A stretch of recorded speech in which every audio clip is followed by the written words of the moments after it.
Happy Easter. I've got an Easter message for you that I think is applicable irrespective of where you are with Easter, whether you're Easter devout or maybe you're an Easter agnostic, as I like to say.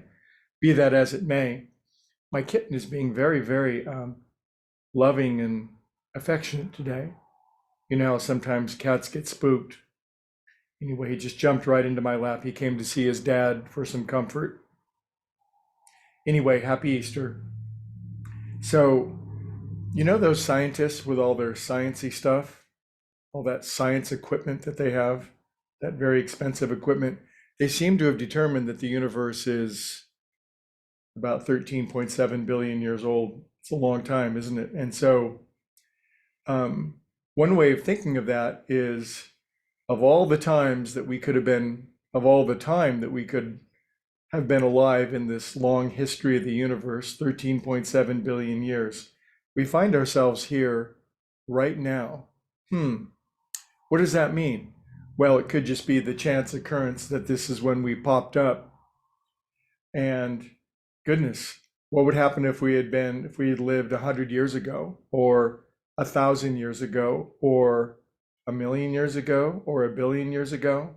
So there's this way of thinking about ourselves where we could have, we're mostly not here for a very long time. Then we're here for the briefest little spark, briefest little moment, and then we're gone forever. I wonder who's going to be alive in 10 billion more years. The astrophysicists tell us that the universe will not have suffered heat death in 10 billion years. So there's going to be a bunch of people then. And then what's the meaning and the value and purpose of our life 10 billion years in the future? That is one way to think about ourselves. But the way that we think about ourselves is, you know what I say, it's extraordinarily important how we think about ourselves.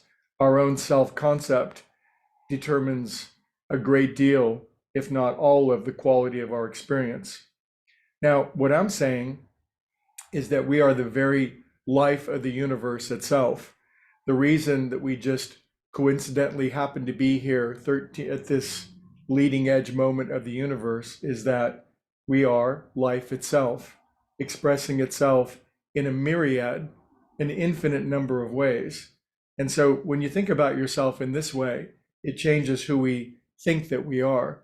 We're not temporary, insignificant little sparks that pop up in a very nondescript part of the universe and then are gone forever. We're life that is ever present throughout the history and throughout the future of the universe. In other words, you're always going to be somewhere doing something. No matter what happens, no matter where you go, no matter what adventures you go through as the very life and consciousness of the universe, there's always the next adventure. There's always the next unfoldment. There's always the next rebirth. There's always the next regeneration. The great Easter message of coming back to life is that it's true for each and every one of us. That amazing, phenomenal story of Easter is really insignificant or meaningless unless it actually applies to each and every one of us. Now, I would suggest that each and every one of you have gone through many periods of regeneration and rebirth in your own life, and you've gone through terrible hardships and awful difficulties and catastrophic dilemmas, and yet here you are. Here you are today. So when we remember that we are the indomitable, inexhaustible, never-ending life of the universe itself, then there's a certain degree of relaxation and calm that can come through us. In other words, we don't have to worry and we don't have to fear. There's nothing that can happen to us that will ever destroy us. And in the Bhagavad Gita, switching to a different world scripture, there's just that most beautiful line. It says, wind can't blow us, fire can't burn us, knives can't cut us, water can't wet us. There's part of us that is inextinguishable and inexhaustible.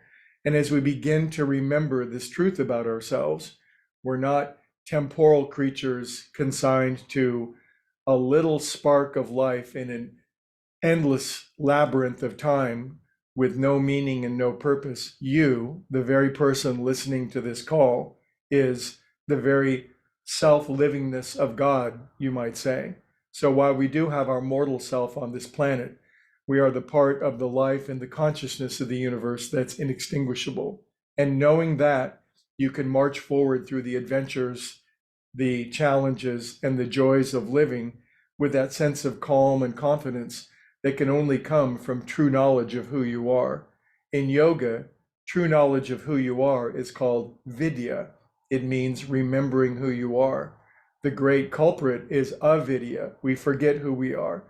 We think that we are small, tragic, insignificant temporal creatures with very little power. You have great power because you're connected to all life. So that's the message for today. Wherever you go, you're always going to be there. No, nothing can happen. I was reading a great spiritual author yesterday, and he said, well, what happens if I get sick? Or what happens if I lose all of my money? What happens if I go into the poorhouse? What happens if I lose a loved one? And he continues this extrapolation forward, and he says, what happens if the whole universe just blows up? No problem. It's not a problem. Life itself is inextinguishable.